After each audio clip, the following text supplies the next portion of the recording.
News Radio 840 WHAS. Good Sunday morning. Bob Sokoler, the Louisville Real Estate Show, here with you until the top of the hour. And joining us for today's show, a jam-packed show, I should say, as well. We've got Chuck Crosby, the Crosby Law Offices. You can reach Chuck at 499-6360. He does great closings, entertaining, gets the job done, and an all-around good guy. Also here, in for Brad Lawler today, is Neil Allen. Neil has quite a title over at Home Team Inspection Service. He is not only the master inspector, but he is director of operations. Yes, ladies and gentlemen, a man with two titles. Neil Allen joining us today. Good to have you both. Thank you. Good morning. Not sure where my son Greg is, probably out shooting some more of pictures, but okay, good. Whatever it is, go to work. It's early in the morning. He'll take it. I'll take it. Before we get to questions, and again, we're coming through you via our Zoom recording for COVID shows. We're not back in the studio yet, so we're each coming from our own little office or home or location. You can send me an email, bob@wesellouisville.com, and put in the subject line radio question, and then give me the question in that email itself, and we'll get it on the air. That's the way it works. We're kind of somewhat limited on the operation part of this when we're doing these COVID shows. So we'll get to the questions in just a second. Couple of news stories making their way around our area this week. For buyers, there are fewer bidding wars that may open doors to some buyers. Basically, what's happening is the competition in the housing market is showing some signs of easing. There are more homes coming on the market, fewer buyers out there. Many buyers frustrated, thinking, okay, I'm getting back on the fence, not waiting to go into a shark tank. And now things have eased out. So there are more markets reporting price cuts and fewer bidding wars, and that is going to open the door to some buyers who can now get in there and buy a house. So just note that if you are thinking about buying a home. Also, mortgage rates hit their highest level in a month. That may slow buyers, but really, quite frankly, minimal amounts of increases in mortgage rates. Average rate for a 30-year fixed rate mortgage increased to 3.06%. That's up from 2.99%. So you can see just a minimal amount of upturn in the mortgage rates, very minimal. And something that is going to affect a lot of people, folks, is the FEMA is overhauling the National Flood Insurance Program because of climate change. So FEMA, of course, if you're using flood insurance, you know all about FEMA. If you don't use flood insurance, you're in a good position. But apparently they haven't overhauled this FEMA program in a long time. Under a current program, the Federal Emergency Management Agency provides $1.3 trillion in coverage for more than 5 million policyholders in 23,500 communities nationwide. Homeowners in FEMA designated flood zones are required to purchase flood insurance. But starting October 1st, the program will undergo a complete overhaul to make insurance pricing more accurately reflect the property's unique flood risk. But what will happen is people will start paying their risk. So someone who lives at maybe a back corner is in the floodplain won't be paying at a higher rate than someone who lives on the river. And that, for a lot of people, is a good thing. Finally, in the news, building material costs are surpassing records. Prices for building materials climbed 19.4% for the last 12 months, increasing 13% in 2021 alone. So what's happening is wood prices came down. Other building materials have gone up. It's kind of a tough deal for anybody who wants, including myself, who wants to build a home, but waiting to do it because the prices are just so high. That's just a problem. All right. If you want to see what people are saying about us, go to LouisvilleSellersTalk.com or LouisvilleZillow.com. If you want to see a repeat of today's show, you can go to LouisvilleAnswers.com. That's LouisvilleAnswers.com. All right, questions for our team here. Annette writes in, I'm in the market to buy a home, but because of my religion, I'm very concerned about a death in the home that I'm buying. Is this disclosed? If not, why? Chuck, from an attorney standpoint. Well, no, it's not disclosed, not generally, but if that's a concern, you can always ask. I mean, it's just not required to tell people if there's been a death in the house, or, a couple of cases up out of New York suggest maybe there's some situations you might want to tell people if there's a bad reputation, but that hasn't wended its way down to us yet. But if that is an issue, just ask. If they say no, then you're good. If they say we aren't going to answer, well, that kind of answers it. So let's back up we have a lot of real estate agents who listen to this show. From a real estate perspective, if you're representing the seller and the buyer's agent calls you and says, hey, my buyer wants to know, did someone die in the home? They're concerned about it. What are real estate agents required to say or not to say? They are required to say what their client says. Mm-hmm. Okay, so if the client says, I'm not going to answer that, then the response is, my client's not going to answer that. If the client says yes, well, that's your answer. If the client says no, that's your answer. Either way, those responses will tell the person what they need to know. Gotcha. Yeah. Yeah. So our first response, if you're representing a seller, buyer agent calls, the first thing I suspect will be to, well, I don't know, let me check with the seller. And then if you haven't discussed it before then is the time to start discussing what the answer should be, if there was a death in the home. Yeah. The way I'm thinking about it is, I mean, I've run across a few here recently where there were suicides and they weren't discovered for some length of time. Mm-hmm. And there becomes health issues if you've had that sort of thing happen. And health issues certainly would need to be disclosed, I would think, just the same as if it was a meth house, because there are things that still need to be taken care of. But if it's just somebody has passed away there, well, then we go back to the original comments. And, that's interesting. There's another question that will come up on the disclosures that we have in Louisville. We'll get to that in a bit. So hang on with that question and that answer. This one, Neil, goes out to you from a home inspection standpoint. Lily says she just signed a contract to buy a home, about to hire a home inspector. What are the top problems home inspectors find, and are they deal breakers if they're those top problems?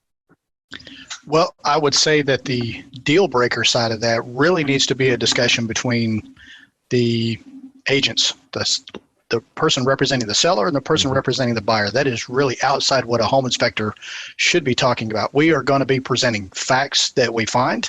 As far as the top things that we find, absolutely right on the top of it all is just exterior maintenance, not caulking around doors and windows and having areas of wood rot around doors, windows, sidings. That is the most common thing that we find on all of the thousands of home inspections that we do. Let me just jump in here. For all homeowners, this should be a wow factor. Listen to this, because these are things we can all work on now rather than waiting till when we sell a home and there could be some more damage. Okay, sorry to interrupt on that, Neil. Keep going. Hey, no, not at all. And absolutely, like I said, that's the most common thing that we find, and that is absolutely preventable. And a lot of times, it's not super expensive to fix either. So definitely you wouldn't be thinking about those kinds of things being deal breakers or big expensive repairs. But anything that we find, everything that we find, whether it's structural or whatever it is, even for the uncommon stuff that might be really expensive to fix, it can all be fixed. It's just a matter of what's the house worth? What kind of deal are you getting? How can you negotiate this between the two parties? And like I said, that's something that the home inspector really is not going to get involved with and should never get involved with. Yeah, I agree. So we talked about caulk being something that you find on a regular basis. Any couple of other items that you would also advise homes owners to be looking for as in way of problems? Yes, and a lot of times we'll find issues where maybe a homeowner is undertaking a task that they really probably shouldn't. Plumbing, electrical, adding on to a deck, those kinds of things. Honestly, it's going to be much, much cheaper in the long run if you have the right professional taking care of those things so you don't have problems coming up later down the road. So it's interesting that you mentioned the number one thing is the caulking. Chuck recently, a couple of years ago, moved into a condo. One of the problems that I find whenever I go to meet with a client about listing their condo is does your condo association cover the outside, specifically windows or doors or problems with? Now, Chuck, you're an attorney. I suspect you already know whether or not the condo association that you are a member of will cover those outside items. Yeah, absolutely. And it's different with each condo. I mean, they're not all the same. Like there are certain condos here in town where the insurance policy for the association will cover all the way into the walls and including fixtures like sinks and cabinets. I've seen that. It's hugely unusual because usually it just comes to the wall only, to the board, and then you're responsible to get paint on it, and then anything inside. But all condos are going to have it set up so that there's common elements, limited common elements, and then your own personal elements. And you just have to get with the HOA. You get a copy of of the condo policy. You take it to your insurance guy and you say, I want whatever is left over. In terms of insurance on the condo. The point that I'm making for all of our listeners right now is if you are living in a condo and you haven't reviewed the condo docs to tell you specifically what is covered by your condo association, this should be your first call this coming week. And the reason is, just a couple of weeks ago, I was at a condo downtown. There was a window, and you will tell us, Neil, that the window seal had broken because it had some moisture in between the panes. And I said, "Oh, that looks like that's going to be a problem. Do you know if it's covered by your condo association?" And they said yes.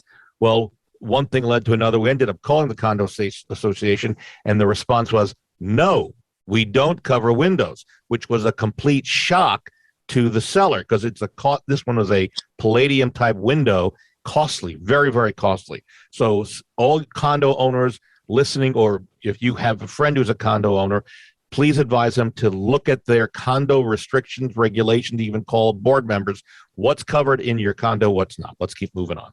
Joe writes in, I'm moving here from North Carolina. Well, welcome, Joe. And Joe is looking for a home, and he says, now, Chuck, listen to this. Back in Carolina, sellers are required to disclose noises, odors, smoke, or other nuances or nuisances from commercial, industrial, or military sources that affect the property. And he's asking, does Kentucky have any of those reports for buyers, those disclosures for buyers? Not that I know of. How about you? Not to my knowledge either. Different states will handle it differently. There are some states where they have stigmatized property laws and things like that, where you're required to mention suicides, murders, etc. Kentucky just doesn't have it. If there is something like that, my initial thought is, well, if there's a bad smell, maybe a little inspection on your part might be wise. But in North Carolina, they have a huge number of industrial farms for pork and that sort of thing, and it's my understanding that vast tracts of land have been polluted. So I know there was a big brouhaha down there about disclosing that kind of thing. So maybe that's what came of it. And Neil, from an inspection standpoint, nothing on that list of what was being inspected or disclosed from North Carolina is anything other than maybe smoke or maybe odors. Are you guys responsible as inspectors for disclosing if you find during an inspection? Right. No, none of that stuff. I mean, if there's a farm nearby or odors from something like that, where we might talk about an odor is if we suspect some kind of natural gas leak, and that's really going to be it. Yeah. Or a sewage issue or something of that sort. Right. Absolutely. If you buy a house down in Butchertown on a hot, humid, summer morning, you're going to have smells. Yeah, there are going to be some smells. You're absolutely right. And just so you know, in other states, there are requirements for sewer inspections to make sure that the lines between the sewer at the street and the home are clear. So every state has their own individual requirements, Joe. So I wish you the best. For the good part is that we don't have a whole lot of problems like as Chuck just mentioned in North Carolina. And welcome again to our city and area. Kathy is writing in on an email that she says, I am selling my home. I've been asked by my agent to fill out a home disclosure. I guess we're on disclosure questions. I remembered about 3 years ago, I had a leak in my basement, and my brother-in-law, who is a car mechanic, fixed the leak. Do I have to disclose that? Yes, let's look at legal first. Go ahead, Chuck. Yeah, why in the world would you not? I just can't understand the whole letting brother-in-law do it. But yeah, you're going to want to disclose it. Now, you might do it nicely, saying, "Hey, we had a leak. I had it repaired, and it hasn't leaked since." But you want to put that notice out there. If they want to dig into it a little further, that is, of course, up to them. But you don't want to be caught not having disclosed something like that. I'm just kind of curious. Those car mechanics use Bondo in cases to fill up holes in the rust or something. I don't know. Neil, would Bondo work? I don't know. Probably not very long. And we can typically tell if something's been done professionally or not. As a home inspector, if I see something that looks like it's got new water intrusion coming in around a repair, absolutely going to point that out. If it doesn't look like there's any new water intrusion, going to still point it out in the report and say, hey, you may want to ask the seller who did this. Is there a transferable warranty? Just to kind of get them on that path, talking to them about it. Yeah. So sellers just also note that if you're doing it a do-it-yourself type thing and an inspector looks and sees it and they make a note, buyer agent's going to ask the seller's agent for the seller to explain what happened and is there a transferable warranty, or ask to have a waterproofing company come out and inspect and sign off on with a guarantee that it's not leaking anymore. And that's going to cost you money then anyway. So you might as well have it done right through one of the companies, right, Chuck? Absolutely. Yeah. All right, we're going to take a break, but this show is flying fast and furious past us. We're going to come back. If you want to see what people are saying about us, head to LouisvilleZillow.com or LouisvilleBuyersTalk.com or LouisvilleSellersTalk.com. If you want us to come out and help you sell your home, I'm more than thrilled to help you.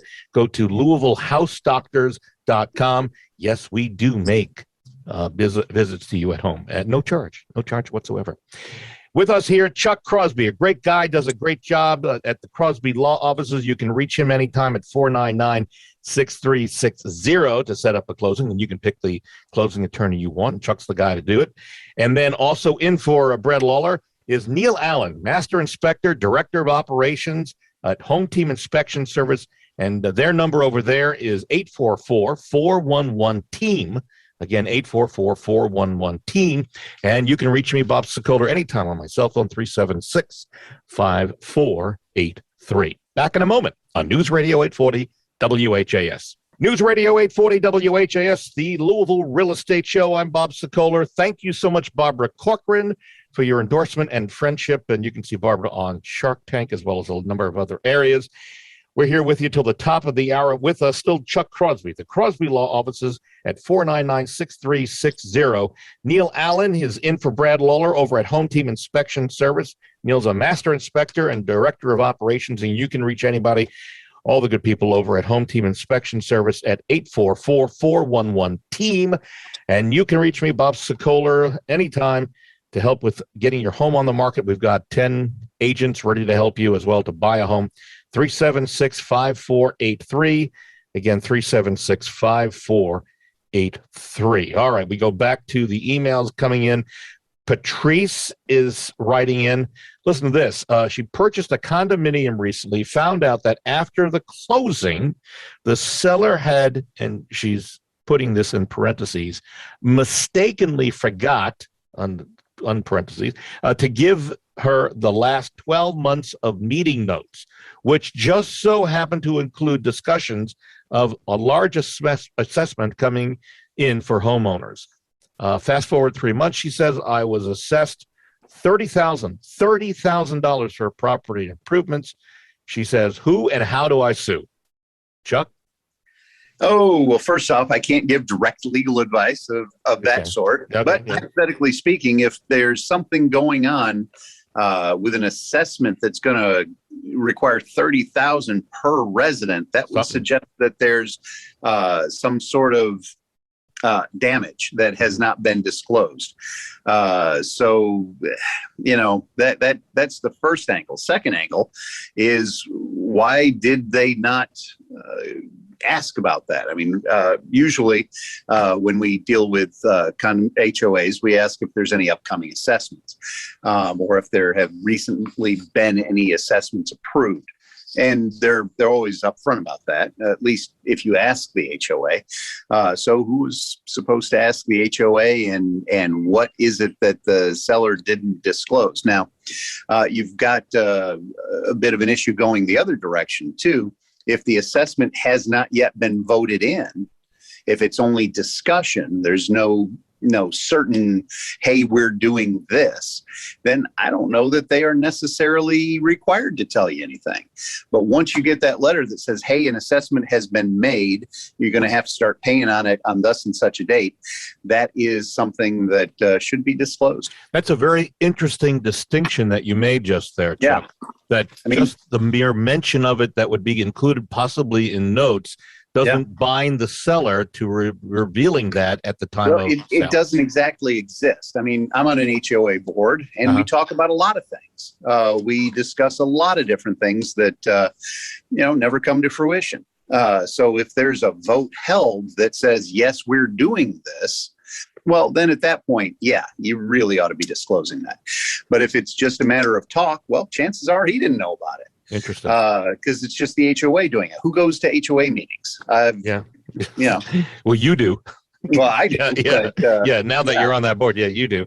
All right. We never have any of the residents show up. Yeah. No, but Patrice, that was a very interesting question. And I think Chuck brought some very interesting insight into the answer there. I'm glad you were there to talk about that on Chuck.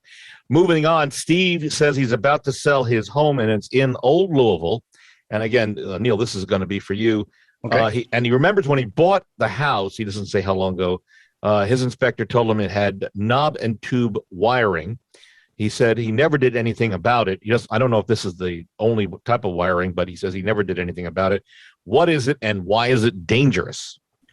So knob and tube wiring was the first electrical wiring that was used in homes. You've got two individual wires. They're wrapped in a cloth sheath. That cloth breaks down over time, and we're talking about homes that were built 1900, and around that time. Right, yeah, absolutely. So it breaks down. It's inside the walls. It can't be visually inspected. And where it is problematic is if we find evidence of it in a home, even if it's not, the stuff that we find is not active, there is the possibility stuff inside the walls could be active. Mm-hmm. So it is a safety concern for that. If you start making upgrades to your home, there's knob and tube wiring in the attic. Typically, you bury it under a bunch of insulation that you put in there. That's also problematic. Now we've got wiring that's potentially exposed that is buried under stuff that might be flammable. Insurance companies, that's really the big thing, is that if your insurance company finds out that your home has active knob and tube wiring and you have not had it certified by a licensed electrician, they may refuse to cover your home. So that's something that you really, as a buyer, you need to be thinking about. Hey, is this here? Is my insurance company going to cover me? If there's a problem with it, are they going to pay out? Those kinds of things. And maybe you want to act on that now, Steve, and talk to an electrician to see about getting that at least addressed or looked at. Sandra is writing in. She says an email that says she bought a home and originally declined having a survey done. And she's now moved in and met her neighbor who said, hey, listen, part of this garage is on the property, his property, the neighbor. Sandra says the bank never asked her for a survey, didn't know she needed it. What recourse does she have at this point? Chuck, we don't do surveys as much as we used to do, right? Yeah, it used to be every transaction required one, but now not so much. And there are several banks that will get forms signed saying, hey, a survey is not required for this transaction, but might be a good idea. Like a KHC loan. All the KHC loans have that particular waiver in there. What recourse does she have? Well, at this point, maybe not any. That's one of those things, due diligence. Do a home inspection, do a termite report, do a survey. Yeah. If the seller knew that it was like that and didn't disclose it, well, now maybe that's an issue. But, if they didn't know about it, then it's not really their fault. So she should maybe see an attorney for legal action, but also see what can be done to compromise. Can she buy that corner of the land? Yeah. That could be possible. That's usually the route it goes. Mm-hmm. Okay. Now, there's all kinds of different variations on this theme. If that property's been there and the guy next door knew about it and didn't make a claim, and it's been open, continuous, exclusive, adverse, notorious possession for 15 years, maybe there's nothing that he can do. Maybe you do own that property. And what a seller or what a neighbor thinks is their property isn't always their property. All right. Right. So before you spend money, just get a survey, see where you're at, and then go from there. Good point. All right. Final question. I thought this was a cute question. Maybe not for Cynthia, who wrote in. She's got 2 dogs, 2 cats, lots of pet hair around the house. She just read something about not throwing clothing with pet hair into a washing machine, and that the pet hair can cause problems for the drains. True on that, Neil? Can pet hair? I thought you'd always use Drano or something and clean the drains out. Oh, if you've got a lot of animals, actually, like I do, it can be very problematic on your drains. So you can try to keep up with it with Drano and things like that, but you may want to talk to a plumber about some additional filters that you can add on to washing machines and those kinds of things. I actually got a filter on mine which catches a lot of dog hair, and I have to change that thing out probably every 2 to 3 weeks. And I can't imagine if all that stuff was just going into the drain. So yes, absolutely. It can be problematic if you do have a lot of animals. And I suspect that also holds true if you are like me, losing a lot of hair on your head. That also is a problem that we all have to deal with as we get older too, right? All right, guys, we're out of time. My thanks, as always, to Chuck Crosby over at the Crosby Law Offices. He's a good guy, does a great job, and you can trust Chuck and his team at 499-6360. Also, again, Neil did a great job. Neil Allen, Master Inspector, Director of Operations, in for Brad Lawler today over at Home Team Inspection Service at 844-411-TEAM. And you can reach me, Bob Sokoler, anytime, day or night. Even right now, you can call me, 376-5483. We are ready to help you sell your home, and help you find another home. That's it for now. We're out of time. Folks, see you next Sunday on News Radio 840 WHAS.